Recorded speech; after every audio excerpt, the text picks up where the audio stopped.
Halo, nama gua Andri. Halo, nama gue Arfi. Gue Karisma. Halo, nama gue Dinda Alpan, Atana Putra.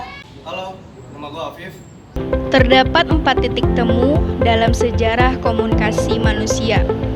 Salah satunya adanya komunikasi elektronik berupa handphone atau laptop yang dapat dijadikan media dalam penyebaran informasi maupun ilmu. Dengan adanya media baru dalam kehidupan akan merubah budaya atau kebiasaan masyarakat.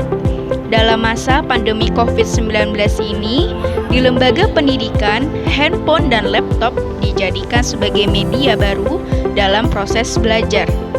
Para pelajar dipaksa untuk beradaptasi dengan cepat pada pembelajaran yang dinamakan pembelajaran daring ini.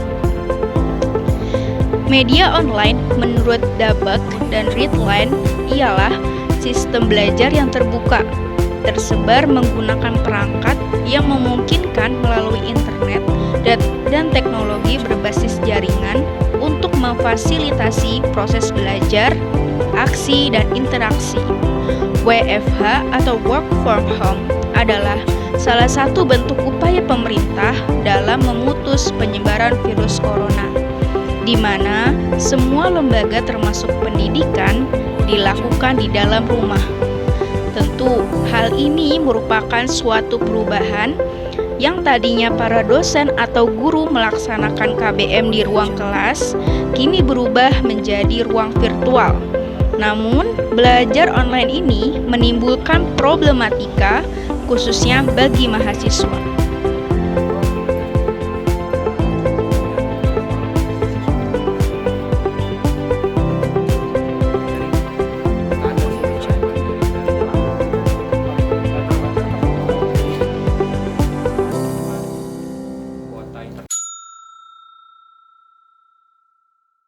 Gue Muhammad Syakir Usmana, gue sebagai mahasiswa di salah satu universitas di Bekasi.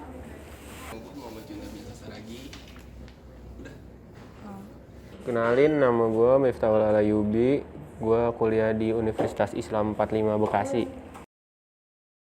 Menurut gue pembelajaran daring tuh udah cukup umum ya, di beberapa universitas tuh sudah nerapkan, kayak misalnya kampus ternama sekalipun kayak BINUS itu udah ada program namanya BINUS Online Learning, sama salah satu kampus yang benar-benar programnya online semua itu namanya Universitas Terbuka. Itu tuh memang udah lama belajar daring. Mungkin belajar daring tuh menurut gua efektif. Terus emang karena udah diaplikasiin di beberapa universitas yang bagus begitu. Makanya dipakai pas gara-gara pandemi ini banyak yang make. Mungkin karena syok aja kali perpindahan media cara belajarnya. Menurut gua sih begitu. Buat pembelajaran online gue ngerasa kayak apa ya, kayak kurang aja sih, karena gue kayak dibatasin aja gitu sebagai makhluk sosial, tapi gue interaksi gue kurang gitu. Tanggapan gue, belajar online kadang ada ribetnya, kadang ada gampangnya juga. Senangnya ya lu bisa nggak ke kampus, dari rumah aja lu udah bisa belajar. Terus yang nggak sukanya, kuota gue kadang habis, apalagi buat teman-teman yang nggak punya wifi, kasihan. Belajar daring tuh menurut gua efektif. Terus emang karena udah diaplikasiin di beberapa universitas yang bagus begitu. Makanya dipakai pas gara-gara pandemi ini banyak yang make. Mungkin karena syok aja kali perpindahan media cara belajarnya. Menurut gua sih begitu. Enggak sih, karena kebanyakan dan gue pribadi kayak ngejalanin kuliah online itu cuma kayak ngejawab salam udah kelar. Oh, jadi nggak ada kesempatan buat tanya jawab gitu ya? Ada sih, tapi ya buat orang-orang yang tertentu doang mungkin. Oh iya. Buat berapa orang kata gue sih efektif sih. Jadi ada yang orang kadang kan ada yang mager ke kampus, jadi dari rumah aja dia udah bisa belajar. Gitu sih.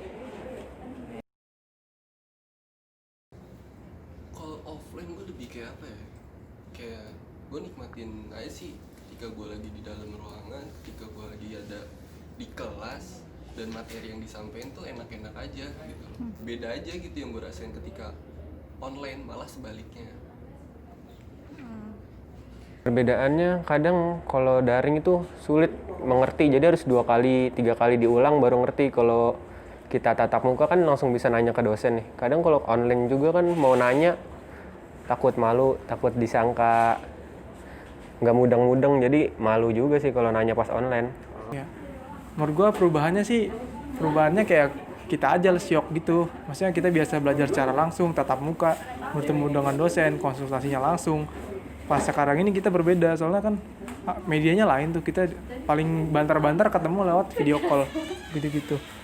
Kayak pas pindah itu ya paling syok aja sih, kaget, harus pembiasaan dari belajar daring ke belajar biasa ke belajar yang daring. Dua sih gitu. Standar sih masalahnya paling jaringan, kuota habis, nge-lag, apalagi kalau hujan. Kalau hujan pasti sinyalnya kan keganggu. Menurut gua permasalahannya sih cuman yang paling umum sih kuota, terus sama ya biasanya ketiduran gitu-gitu tuh ada. Tapi yang paling umum sih kuota, kayak misalnya ada Zoom meeting gitu setiap minggu, setiap matkul juga ikut meeting, dikasih kuota pemerintah misalnya 50 giga, itu nggak mungkin bisa kita nyampe 1 semester, kan nggak mungkin. Paling ya 3 minggu setiap mata kuliah pertemuan Zoom meeting habis. Paling kendalanya di kuota sih yang paling nguras banyak. Buat masalah sih paling sama ya kayak yang lain, kayak terkendala sinyal lah, kuota atau apa segala macem. Nah yang disibuk-sibukin lagi kan sekarang kayak masalah UKT tuh, ya kan, fasilitas kita nggak pakai sama sekali tapi bayaran tetap lanjut.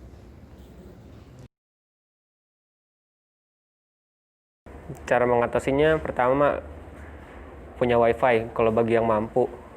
Kalau standarnya orang biasa sih pakai dual SIM. Jadi kalau SIM satunya ada masalah, lo bisa pakai SIM 2. Kalau itu juga dua-duanya masalah, lo pakai bisa hotspot ibu lo.